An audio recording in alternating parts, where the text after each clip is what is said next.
Olá, eu sou Persília, sou estudante no quarto período do curso de Tecnologia de Gestão e Turismo pela Universidade da Unigran e moro em Bruxelas e tenho como missão agora fazer com que você se sinta motivado a vir conhecer a capital da Europa. Vem comigo! Então, resolvi começar o meu turistando em Bruxelas aqui pela Praça do Atomium. Este monumento que foi construído em 1958 para uma exposição mas que permaneceu até hoje em 2022 e se tornou um dos principais cartões postais da Bélgica. Ele é composto por 9 esferas de aço, que são essas esferas que nós podemos ver aqui, né, no vídeo, e com uma altura de 102 metros. Essas esferas elas são ligadas a tubos, formando 8 vértices. Cada esfera desta tem cerca de 18 metros de diâmetro. São enormes e lindas. E dentro dessas esferas tem janelas instaladas. E na janela do topo, a janela principal lá do topo, ela oferece uma vista panorâmica maravilhosa da cidade, verdadeiramente um espetáculo, principalmente se o dia estiver bem ensolarado e que por apenas 18 euros você poderá fazer parte, né, desses visitantes que terá esta vista formidável. E o interessante também é que o Atomium ele foi planejado inicialmente para durar apenas 6 meses, mas o sucesso foi tamanho que, como mencionei, permanece até hoje.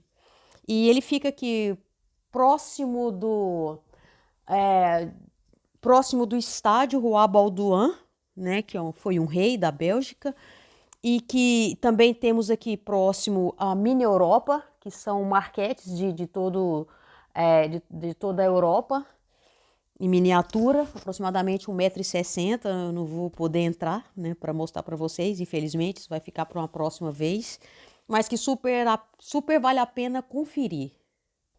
Gente, não muito distante do Atomium, que nós vimos há pouco, cerca de 15 minutos aproximadamente caminhando. Teremos uma boa caminhadinha.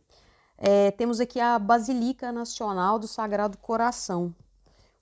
Uma construção em estilo Art Deco, com 89 metros de altura e 167 de comprimento. Essas medidas fizeram esta igreja ser a quinta maior igreja do mundo. Ela é uma joia da arquitetura do século XX e ela foi construída para celebrar o 75º aniversário da independência da Bélgica. O rei Leopoldo foi quem colocou a primeira pedra em 1905. Uau, hein? Mas devido às 2 guerras mundiais, teve que ter tido a construção paralisada, finalizando assim somente em 1971. E de longe ela chama a atenção com a enorme cúpula que nós podemos ver, de cor verde, com aquela combinação avermelhada da pedra. E além da própria vista, ao subir na cúpula, você poderá ter um acesso ao museu, e isto por apenas 8 euros. Vale a pena conferir, viu, gente? E até mesmo fazer um piquenique, quem sabe, né, no gramado da igreja.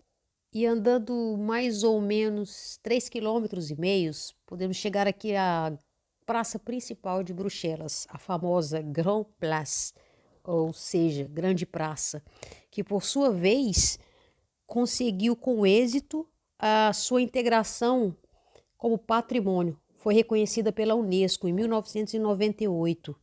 A Unesco vê nessa praça um exemplo excepcional de combinação eclética e muito bem conseguida dos estilos arquitetônicos e artísticos característicos da cultura e da sociedade ocidentais.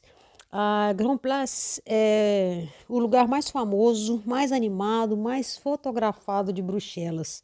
É considerado um dos conjuntos arquitetônicos mais belos da Europa. E pensar que esta maravilha que estamos vendo foi parcialmente destruída em 1961 por canhões do exército francês. Esses prédios à nossa frente tiveram que ser totalmente reconstruídos. Neste conjunto de prédios, nós podemos ver aqui o Hotel de Vila, né, a antiga prefeitura, com uma torre com aproximadamente 96 metros, que foi construída em 1459. Tem também a famosa Maison do Rei, ou seja, a Casa do Rei, né, que foi construída em 1536, que teve que ser reformada em 1873. Então, assim, durante muitos anos, os monarcas eles residiram aqui. Que hoje em dia aqui abriga um museu da cidade. A Grand Place é o coração de Bruxelas. É o lugar assim mais disputado da cidade, né? Sentar, degustar uma cerveja belga, rodeado de tanta história, no meio do movimento, ver os turistas indo e vindo, cara, não tem preço. Situado aqui mesmo no centro da cidade de Bruxelas, ao lado da grande praça, né, que nós acabamos de passar por ela, nós temos a Catedral de São Miguel e Santa Gúdula, uma catedral conhecida como a catedral também, Catedral de Bruxelas, que por sua vez é, claro, né, um dos monumentos mais importantes da cidade. Com o seu estilo gótico, a catedral ela era conhecida como a Igreja de São Miguel até 1047, quando depositaram no interior os restos mortais da Santa Gúdula. Então, por isso, ela também ficou conhecida com os dois nomes dos dois santos. E recebeu o título de catedral somente em 1961. No interior desta catedral, nós podemos ver que é mais sóbrio do que deveria, tendo em vista que ela foi saqueada várias vezes por revolucionários franceses.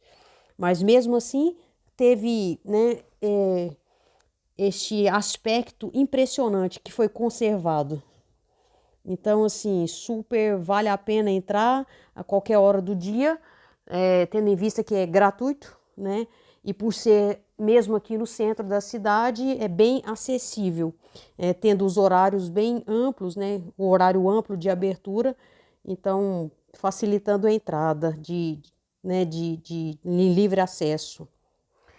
E dando sequência aqui na minha missão, que é despertar em você, que está vendo esse vídeo, o desejo de incluir Bruxelas no seu projeto de viagem.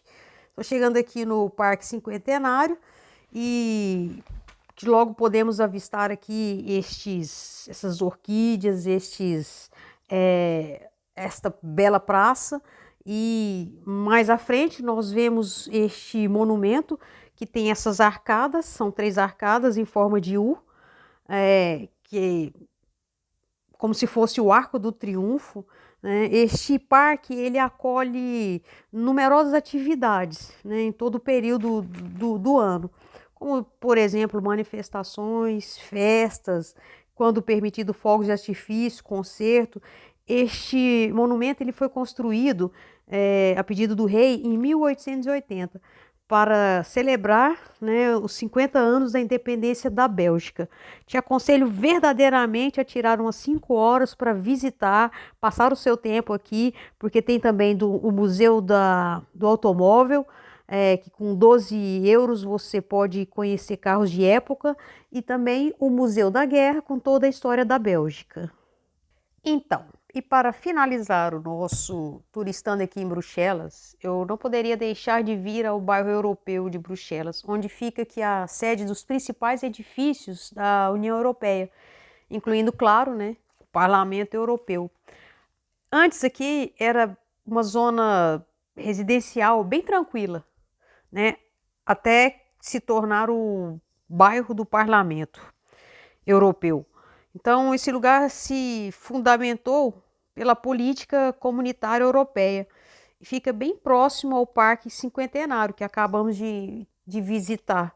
Fica mais ou menos uns 350 metros né? E este bairro europeu, ele tem muito movimento durante os dias úteis. Os trabalhadores, eles saem para comer nos parques próximos. Quando sai assim um solzinho meio que tímido, num raio de sol, as pessoas já aproveitam e saem para comer fora, né? Então, assim, eu aconselho verdadeiramente, se você tiver pelo menos 2 dias para visitar Bruxelas, você não pode deixar de ir embora, né, sem ver com seus próprios olhos esses emblemáticos edifícios que tantas vezes, né, nós vemos pela TV. Então, venha conhecer e eu estou aqui à disposição para te servir aqui em Bruxelas. Um grande abraço.